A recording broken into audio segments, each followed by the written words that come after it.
All ಎಲ್ರಿಗೂ ನಮಸ್ಕಾರ. Welcome back to my channel Vino's glimpse. ನಾನು ನಿಮ್ಮೆಲ್ಲರ ಪ್ರೀತಿ ಅವನತ ಇವತ್ತಿನ ಹೊಸ ವ್ಲಾಗ್ಗೆ ನಿಮ್ಮೆಲ್ಲರಿಗೂ ವೆಲ್ಕಮ್ ಮಾಡ್ತಾ ಇದ್ದೀನಿ. ಸೊ ಫಸ್ಟ್ ಆಫ್ ಆಲ್ ನನ್ನ ಡೆಲಿವರಿ ಡೇ ವ್ಲಾಗ್ ಹಾಕಿರೋಕ್ಕೆ ತುಂಬ ಜನ ವಿಶಸ್ ಮಾಡಿದ್ದೀರಾ, ಕಮೆಂಟ್ ಮಾಡಿದ್ದೀರಾ. ಎಲ್ಲರಿಗೂ ಪರ್ಸ್ನಲ್ ಆಗಿ ನಾನು ಕಮೆಂಟ್ ಮಾಡೋಕ್ಕಾಗ್ತಾಯಿಲ್ಲ, ಬಿಕಾಸ್ ತುಂಬ ಕಮ್ಮಿ ಟೈಮ್ ಸಿಗುತ್ತೆ ಪಾಪು ಇರಬೇಕಾದಾಗ ಪಾಪನ ನೋಡ್ಕೊಳ್ಳೋಕ್ಕೆ ಮಾಡೋಕ್ಕೆ ಎಲ್ಲ. ಸೊ ಹಾಗಾಗಿ ಈ ಒಂದು ವಿಡಿಯೋ ಮುಖಾಂತರ ಎಲ್ಲರಿಗೂ ಥ್ಯಾಂಕ್ ಯು ಹೇಳೋಕ್ಕೆ ಇಷ್ಟಪಡ್ತೀನಿ. ನಿಮ್ಮೆಲ್ಲ ಬ್ಲೆಸ್ಸಿಂಗ್ಸ್ಗೆ, ನಿಮ್ಮ ಎಲ್ಲ ವಿಶಸ್ಗೂ ವೆರಿ ವೆರಿ ಗ್ರೇಟ್ಫುಲ್ ಅಂತ ಹೇಳೋಕ್ಕೆ ಇಷ್ಟಪಡ್ತೀನಿ. ಸೊ ಸಿಕ್ಕಾಬಟ್ಟೆ ಖುಷಿ ಆಯಿತು ನಿಮ್ಮೆಲ್ಲ ಪ್ರೀತಿ ನೋಡಿ. ಮತ್ತು ಪುಟ್ಟು ಮಗು ಕೂಡ ಬಂದಿದೆ ಆ್ಯಂಡ್ ಭೈರವ ಕೂಡ ತುಂಬ ಖುಷಿಯಾಗಿದೆ. ಆ್ಯಂಡ್ ಒಂದು ಮೇಜರ್ ಕಮೆಂಟ್ ಅಂತ ಹೇಳಿದ್ರೆ, ನಾನು ಹಿಂದಿನ ವ್ಲಾಗಲ್ಲಿ ತಮ್ಮ ಪಾಪು ಬರ್ತಾನೆ ಅಂತ ಹೇಳಿದ್ದೀನಿ. ಯಾಕೆ ಆ ಥರ ಹೇಳಿದ್ರೆ, ನಿಮಗೆ ಮುಂಚೆನೇ ಗೊತ್ತಿತ್ತಾ ಬಾಯ್ ಬೇಬಿ ಅಂತ ಕೇಳಿದಿರ ತುಂಬ ಜನ. ಆ್ಯಕ್ಚುಲಿ ಮುಂಚೆನೇ ಗೊತ್ತಿತ್ತು ಅಂತ ಏನಿಲ್ಲ. ಭೈರವ್ಗೆ ಫಸ್ಟಿಂದನೂ ನನಗೆ ತಮ್ಮ ಪಾಪುನೇ ಬೇಕು ಅಂತ ಹೇಳ್ತಾ ಇದ್ದ. ಸೊ ಹಾಗಾಗಿ ನಾವು ಮನೆಯಲ್ಲಿ ಹಾಗೆ ರೂಢಿ ಮಾಡ್ಕೊಂಡು ಬಿಟ್ಟಿದ್ವಿ, ತಮ್ಮ ಪಾಪು ಬರ್ತಾನೆ ಅಂತ ಹೇಳಿ. ಸೊ ಹಾಗಾಗಿ ಆ ಫ್ಲೋನಲ್ಲಿ ಮಾತಾಡಬೇಕಾದಾಗ ತಮ್ಮ ಪಾಪು ಅಂತ ಹೇಳಿರೋದಷ್ಟೇ. ಇಲ್ಲ ಅಂತಂದರೆ ನಮಗೆ ಬಾಯ್ ಬೇಬಿನೇ ಆಗುತ್ತೆ ಅನ್ನೋಂಥದ್ದೇನು ಕನ್ಫರ್ಮ್ ಇರಲಿಲ್ಲ. ಸೊ ಎಸ್, ಅದು ಒಂದು ಹೇಳಬೇಕಿತ್ತು. ಆ್ಯಂಡ್ ಎಸ್, ಇವತ್ತಿನ ವ್ಲಾಗಲ್ಲಿ ನಾನು ನಿಮಗೆ ಸೆಕೆಂಡ್ ಡೇ ಡೆಲಿವರಿ ಆದಮೇಲೆ, ನಾನು ಹಿಂದಿನ ವ್ಲಾಗಲ್ಲಿ ಹೇಳ್ದಂಗೆ ಬೇಬಿನ ಇನ್ನೂ ಅಬ್ಸರ್ವೇಷನಲ್ಲಿ ಇಟ್ಕೊಂಡಿದ್ರು. ಸೊ ಅಬ್ಸರ್ವೇಷನ್ ಆದಮೇಲೆ ಬೇಬಿ ಕೊಟ್ಟಾಗ ಹೇಗಿತ್ತು ನಮ್ಮ ಫೀಲಿಂಗ್ ಅನ್ನೋದನ್ನು ಒಂದಷ್ಟು ಚಿಕ್ಕದಾಗಿ ಕ್ಯಾಪ್ಚರ್ ಮಾಡಿದ್ದೀನಿ. ಅದು ಕೂಡ ನೋಡಿ. ಮತ್ತು ಏನೇನು ಟೆಸ್ಟ್ ಮಾಡಿಸ್ತಾರೆ ಯೂಶ್ವಲಿ ನ್ಯೂ ಬಾರ್ನ್ ಬೇಬೀಸ್ಗೆ ಅನ್ನೋದು ಕೂಡ ನಾನು ನಿಮಗೆ ಅದರಲ್ಲೇ ತಿಳಿಸ್ತೀನಿ. ಇನ್ನು ಬೇಬಿ ಕೊಟ್ಟಿದ ತಕ್ಷಣ ಫಸ್ಟ್ ಎಕ್ಸೈಟ್ ಆಗಿದ್ದು ಭೈರವೇನೆ. ಪಾಪುನ ಮುಟ್ತೀನಿ, ಎಷ್ಟು ಸಾಫ್ಟ್ ಆಗಿದ್ದಾನೆ ಅಂತ ಹೇಳಿ. ಬಟ್ ಆದರೆ ಪಾಪು ಈಗಷ್ಟೇ NICUಯಿಂದ ಬಂದಿದ್ದರಿಂದ ಸ್ವಲ್ಪ ಇನ್ಫೆಕ್ಷನ್ಸಿಂದ ದೂರ ಇಡಬೇಕು ಅಂತ ಹೇಳಿ ಭೈರವ್ಗೂ ಮುಟ್ಟಬೇಡ ಅಂತ ಹೇಳ್ತಿದ್ದೆ.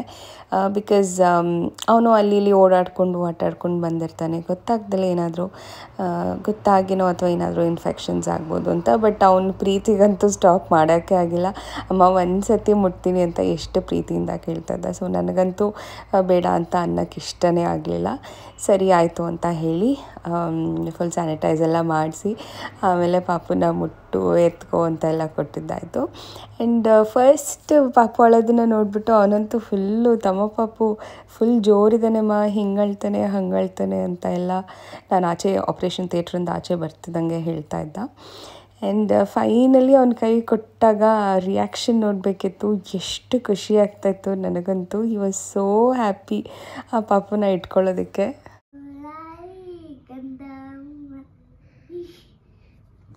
ಇನ್ನು ಭೈರವಂತೂ ಸಿಕ್ಕಾಬಟ್ಟೆ ಖುಷಿಪಟ್ಟ, ಪಾಪುನೇ ಇಟ್ಕೊಳ್ತೀನಿ, ಆಟ ಆಡ್ತೀನಿ ಅಂತ ಹೇಳಿ. ಆ್ಯಂಡ್ ಐ ಥಿಂಕ್ ಈ ಬಾಂಡಿಂಗ್ ನಿಜ ಭೈರವಿಗೆ ಬೇಕಿತ್ತು. ಬಿಕಾಸ್ ಅವನಿಗೆ ತುಂಬ ಇಷ್ಟ ಮಕ್ಕಳ ಜೊತೆ ಆಟ ಆಡೋದು. ಆ್ಯಂಡ್ ನಮ್ಮನ್ನೇ ನೋಡಿ ಬೋರ್ ಕೂಡ ಆಗೋಗಿತ್ತು ಅವನಿಗೆ. ಸೊ ಆಟ ಆಡಲಿಕ್ಕೆ ಬೇಕು, ನಾನು ಅವನ ಜೊತೆ ಇರಬೇಕು ಅಂತ ಎಲ್ಲ ಹೇಳಿ ಫುಲ್ ಖುಷಿಯಿಂದ ಬೇಬಿನ ವೆಲ್ಕಮ್ ಮಾಡ್ಕೊಂಡ ಅಂತಲೇ ಹೇಳ್ಬೋದು.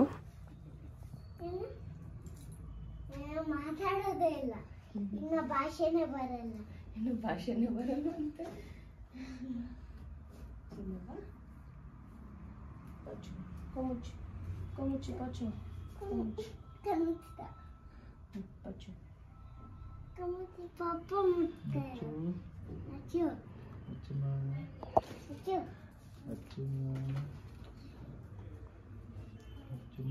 ಕುಡುದಾಯ್ತು ಅಂತೆ.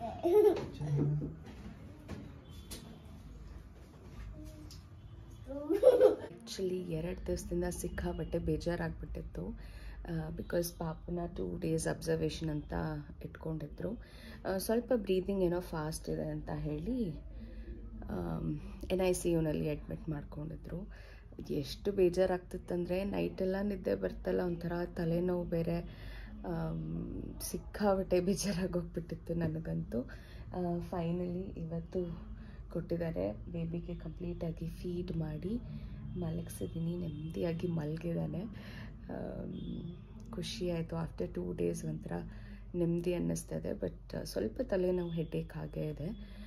May be because of ಅನಸ್ಥೀಷಿಯಾ effect ಇರಬೇಕು. ತುಂಬ ನೀರು ಕುಡಿಬೇಕು ಅಂತ ಹೇಳಿದರು. ನಾನು ಆಲ್ಮೋಸ್ಟ್ 4 ಲೀಟರಷ್ಟು ನೀರೇನೋ ಕುಡಿಬೇಕು ಅಂತ. ಅಷ್ಟೊಂದು ನೀರು ಕುಡ್ದಿರಲಿಲ್ಲ ನಾನು. ಸೊ ಮೇ ಬಿ ಅದಕ್ಕೆ ಅಂತ ಬೇರೆ ಮೆಡಿಸಿನ್ಸ್ ಕೊಡ್ತಾ ಇದ್ದಾರೆ. ತಲೆ ಎತ್ತಿದ್ರೆ ಸಾಕು ತಲೆನೋವು ಬರ್ತಾಯಿದೆ. ಸೊ ಮಲ್ಕೋಬೇಕು. ಪಾಪ ಕೂಡ ಮಲಗಿದ್ದಾನೆ. ಅವ್ನು ಮಲಗಿದಾಗ ನಾನು ಕೂಡ ಮಲ್ಕೋಬೇಕು. ಸೊ ನೋಡೋಣ. ಇನ್ನು ನನಗಂತೂ ನಿದ್ದೆ ಮಾಡ್ದಲೇ ಇದ್ದದ್ಕೋ ಏನೋ ತುಂಬ ತಲೆನೋವು ಬಂದಿತ್ತು. ಆ್ಯಂಡ್ ಎ ಸಿ ಕೂಡ ಇತ್ತು. ಅದಕ್ಕೂ ಏನೋ ಗೊತ್ತಿಲ್ಲ, ಸಿಕ್ಕಾಬಟ್ಟೆ ತಲೆನೋವ್ತಾ ಇತ್ತು. ಕೆಲವೊಂದು ಸತಿ ಅನಸ್ತೇಷಿಯಾ ಎಫೆಕ್ಟ್ ಕೂಡ ಇರುತ್ತೆ. ಆ್ಯಂಡ್ ಅನಸ್ತೇಷಿಯಾ ತೊಗೊಂಡಾದ್ಮೇಲೆ ನಮಗೆ 6 hours ಏನೂ ಊಟ ಏನೂ ಇರೋದಿಲ್ಲ, ಜಸ್ಟ್ ಡ್ರಿಪ್ಸ್ ಹೋಗ್ತಾ ಇರುತ್ತೆ. ಅದಾದಮೇಲೆ ಡ್ರಿಪ್ಸ್ ಎಲ್ಲ ತೆಗೆದಾದ್ಮೇಲೆ ಚೆನ್ನಾಗಿ ನೀರು ಕುಡಿಬೇಕು. ಆಲ್ಮೋಸ್ಟ್ 4 ಲೀಟರ್ಸ್ ಆಫ್ ನೀರು ಕುಡಿದು ಫ್ಲಶ್ ಔಟ್ ಮಾಡಿದ್ರೆ ಮಾತ್ರ ಅನಸ್ತೇಷಿಯಾ ಎಫೆಕ್ಟ್ ಏನಿದೆ ಅದು ಕಮ್ಮಿ ಆಗುತ್ತೆ. ಇಲ್ಲ ಅಂತಂದರೆ ಕಮ್ಮಿನೇ ಆಗಲ್ಲ. ನನಗಂತೂ ಸಿಕ್ಕಾಬಟ್ಟೆ ತಲೆನೋವ್ತಾ ಇತ್ತು. ಪಾಪು ಬಂದಿದೆ, ಹಾಲು ಕುಡಿಸ್ಬೇಕು. ಬಟ್ ಆದರೆ ಎಷ್ಟು ತಲೆನೋವ್ತಾ ಇತ್ತು ಅಂದರೆ ಕುತ್ಕೊಂಡ್ರೆ ತಲೆನೋವ್ತಾ ಇತ್ತು. ಫುಲ್ ಒಂಥರ ತಲೆಯೆಲ್ಲ ದಿಮ್ ಅನ್ನೋ ಥರ ಅನ್ನಿಸ್ತಾ ಇತ್ತು. ಬಟ್ ಮಲ್ಕೊಂಡ್ರೆ ತಲೆನೋವು ಇರ್ತಾ ಇರಲಿಲ್ಲ. ಅಂದರೆ ಯಾವುದೇ ರೀತಿ ದಿಂಬನ್ನ ಬಳಸ್ದಲೇ ಮಲ್ಕೊಳ್ಬೇಕಾಗತ್ತೆ. ಬಿಕಾಸ್ ತಲೆ ಎತ್ತಿ ನಾವು ಮಲಗಿದ್ರೆ ಅಥವಾ ದಿಂಬು ಹಾಕ್ಕೊಂಡು ಮಲಗಿದ್ರೆ ತುಂಬ ತಲೆನೋವು ಬರೋಕ್ಕೆ ಶುರುವಾಗುತ್ತೆ. ಸೊ ಈ ಒಂದು ಪ್ರಿಕಾಷನ್ ಪ್ರತಿಯೊಂದು ಆಪ್ರೇಷನ್ ಆದಮೇಲೂ ತೊಗೊಳ್ಬೇಕಾಗತ್ತೆ. ತಮ್ಮ ಪಾಪು ಬಂದಿದ್ದು ಹೆಂಗೆ ಅನಿಸ್ತು ನಿಮಗೆ? ಸೂಪರ್. ಓಕೆ, ಸೊ ಡೆಲಿವರಿ ಆಗಿದ ತಕ್ಷಣ ಭೈರವ್ ಅಂತೂ ತಮ್ಮ ಪಾಪು ನೋಡಿ ಫುಲ್ ಎಕ್ಸೈಟ್ ಆಗಿದ್ದ ಅಲ್ವಾ ಚಿನ್ನ? ಓಕೆ, ಸೊ ಎಸ್, ಡೆಲಿವರಿ ಆದಮೇಲೆ ಬೇಬಿನ ನನಗೂ ತೋರಿಸಿದ್ರು. ಆಮೇಲೆ ನಮ್ಮ ಮನೆಯವ್ರಿಗೂ ಆಚೆ ಕಡೆ ಕರ್ಕೊಂಡು ಬಂದು ತೋರಿಸಿದ್ದು. ಲಾಸ್ಟ್ ವ್ಲಾಗಲ್ಲಿ ಹಾಕಿದ್ದೀನಿ ಪಾಪು ಹತ್ತಿರೋದು ಕೂಡ. ಒಂಥರ ತುಂಬ ಎಮೋಷ್ನಲ್ ಮೂಮೆಂಟು ಆ ಮಗು ಅಳೋದನ್ನು ಕೇಳೋದಕ್ಕೆ. ನನಗೆ ತೊಗೊಂಡು ಬಂದು ಕೆನ್ನೆಗೆ ಟಚ್ ಮಾಡಿಸಿ ಆಮೇಲೆ ಮತ್ತೆ ಅಬ್ಸರ್ವೇಷನ್ಗೆ ಕರ್ಕೊಂಡು ಹೋಗಿದ್ದು ಅಂತ ಹೇಳಿದ್ದು. ಅದಾದಮೇಲೆ ನಮ್ಗೆ 2 days ಆದಮೇಲೆ ಕೊಟ್ಟಿದ್ದು ಬೇಬಿನ. ಅಲ್ಲಿವರೆಗೂ ಕೊಟ್ಟೇ ಇಲ್ಲ ನಮಗೆ. ಭೈರವಂತೂ ಯಾವಾಗ ಬೇಬಿ ವ್ಲಾಗ್ ಮಾಡ್ತಾ ಇದ್ದೆ, ಮಧ್ಯ ಪಾಪು ಒಳಗೆ ಶುರು ಮಾಡಿಬಿಟ್ಟ. So yes, first thing check ಮಾಡುವಂಥದ್ದು ಬೇಬಿದು ಹಾರ್ಟ್ ರೇಟ್, ಬ್ರೀದಿಂಗ್ ರೇಟ್ ಎಲ್ಲ ಚೆನ್ನಾಗಿದೆ ಅಂತ ಚೆಕ್ ಮಾಡ್ತಾರೆ. ಈಗ ಕಾಮನ್ ಆಗಿ ಚೆಕ್ ಮಾಡುವಂಥದ್ದು ಬೇಬಿಗೆ ಜಾಂಡಿಸ್ ಲೆವೆಲ್ ಎಷ್ಟಿದೆ ಅಂತ ಹೇಳಿ ಬ್ಲಡ್ ಟೆಸ್ಟ್ ಕಳಿಸ್ತಾರೆ. ಸೊ ಆ ಬ್ಲಡ್ ಟೆಸ್ಟಲ್ಲಿ ಬಿಲಿರುಬಿನ್ ಅಂತ ಹೇಳಿ ಒಂದು ಕಾಂಪೊನೆಂಟ್ ಏನಿದೆ ಅದು ಮಿನಿಮಮ್ 16ಗಿಂತ ಒಳಗಡೆ ಇರಬೇಕು. 16ಗಿಂತ ಜಾಸ್ತಿ ಇತ್ತು ಅಂತ ಹೇಳಿದ್ರೆ ಅದನ್ನು ಯೂಶ್ವಲಿ ಫೋಟೋಥೆರಪಿಗೆ ಮಕ್ಕಳನ್ನ ಇಡ್ತಾರೆ. ಸೊ ಪಾಪುದು ಕಮ್ಮಿನೇ ಇತ್ತು, ಬಟ್ ಆದರೆ ಬ್ರೀದಿಂಗ್ ಸ್ವಲ್ಪ ಫಾಸ್ಟ್ ಮಾಡ್ತಾಯಿದ್ದಾನೆ ಅಂತ ಹೇಳಿ NICUಗೆ ಇಟ್ಟಿದ್ರು. ಬಟ್ ಐ ಥಿಂಕ್ ಗೊತ್ತಿಲ್ಲ ಯಾವ ರೀತಿ ಅದನ್ನು ಅವರು ಡಿಫೈನ್ ಮಾಡ್ತಾರೆ ಅಂತ. So it again depends. ಪ್ರತಿಯೊಬ್ಬ ಪೀಡಿಯಾಟ್ರಿಷನ್ ಅವ್ರದ್ದೇ ಆದಂಥ ವೆರೈಟಿ ಆಫ್ ಟ್ರೀಟ್ಮೆಂಟ್ಸ್ ಇರುತ್ತೆ. ಸೊ ಅದರ ಬೇಸಿಸ್ ಮೇಲೆ ಕೂಡ ಮಕ್ಕಳನ್ನ ಕೊಡ್ತಾರೆ ಅಂತ ಹೇಳ್ಬೋದು. ಸೊ ಬಟ್ ನಮಗಂತೂ 2 ದಿವಸ ತುಂಬಾ ಕಷ್ಟ ಆಗೋಗಿತ್ತು. ಬೇಬಿ ಬಂದಿದೆ, ಬಟ್ NICUನಲ್ಲಿದೆ, ನಾವು ನೋಡೋಕ್ಕಾಗ್ತಾಯಿಲ್ಲ ಅಂತ. ಬಟ್ ಓಕೆ, ಬೇಬಿ ಹುಷಾರಾಗಿ ಹೆಲ್ದಿಯಾಗಿ ಬರೋದಷ್ಟೇ ಇಂಪಾರ್ಟೆಂಟ್ ಆಗಿರುತ್ತೆ. ಸೊ ಹಾಗಾಗಿ ಇಟ್ ಇಸ್ ಫೈನ್. ಸೊ ಸ್ವಲ್ಪ ಕಷ್ಟ ಆದ್ರೂ we will have to bear it ಅಂತ ನನಗೆ ಅನಿಸುತ್ತೆ. ಸೊ ಫೈನಲಿ ಬೇಬಿ ಕೊಟ್ಟಾದ್ಮೇಲೆ ಸಿಕ್ಕಾಬಟ್ಟೆ ಖುಷಿ ಆಯಿತು. ಆ್ಯಂಡ್ ಬೇಬಿ ಬಂದಾದಮೇಲೆ ಅದನ್ನು ನೋಡ್ಕೊಳ್ಳೋ ಅಂಥದ್ದು, ಅದನ್ನು ಟೇಕ್ ಕೇರ್ ಮಾಡುವಂಥದ್ದು, it is again A different story ಅಂತಲೇ ಹೇಳ್ಬೋದು.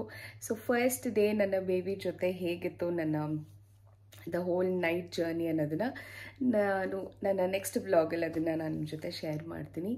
ಐ ಹೋಪ್ ಇವತ್ತಿನ ವ್ಲಾಗ್ ನಿಮಗೆ ಇಷ್ಟ ಆಗಿದೆ ಅಂತ ಅಂದ್ಕೊಳ್ತೀನಿ. ಇಷ್ಟ ಆಗಿದೆ ಡೆಫಿನೆಟ್ಲಿ ಲೈಕ್ ಮಾಡಿ, ಶೇರ್ ಮಾಡಿ, ಹಾಗೂ ನನ್ನ ಚಾನಲ್ಗೆ ಸಬ್ಸ್ಕ್ರೈಬ್ ಆಗಿ ಸಪೋರ್ಟ್ ಮಾಡಿ ಅಂತ ಹೇಳ್ತಾ ಇದೇ ರೀತಿ ಪ್ರೀತಿನ ತೋರಿಸ್ತಾ ಇರಿ ಅಂತ ಕೇಳ್ಕೊತಾ ಇವತ್ತಿನ ವ್ಲಾಗ್ನ ಇಲ್ಲೇ ಮುಗಿಸ್ತಾ ಇದ್ದೀನಿ. ಮತ್ತೆ ಸಿಗ್ತೀನಿ ಮುಂದಿನ ವಿಡಿಯೋದಲ್ಲಿ. ಅಲ್ಲಿವರೆಗೂ ನಮಸ್ಕಾರ, take care, love you all and bye.